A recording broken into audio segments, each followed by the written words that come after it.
नीचे नीचे भी यहाँ पे सर उठा के जिगजैग ही, साइडों से भी जिगजैग, जैसे ये जिगजैग, यानी कि सारी जो भी गंदगी, ऑयल, डस्ट है वो आप इन बालों में ले जाएंगे, पीछे वालों में, और यहाँ से निकाल देंगे। थोड़ा सा पानी डालेंगे।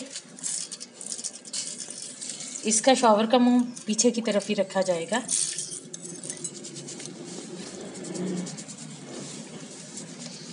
जिसके बालों में ऑयल लगा हो उसको आप 2 टाइम शैम्पू करेंगे। देखिए,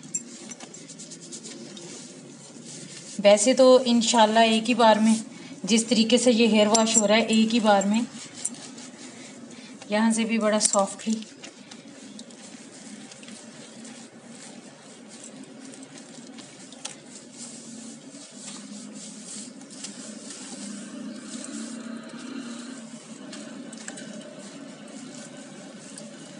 और इस तरह से बालों को पकड़ के सारी झाग उनकी निकाल दें, ताकि पानी ज़्यादा ज़ाया ना हो।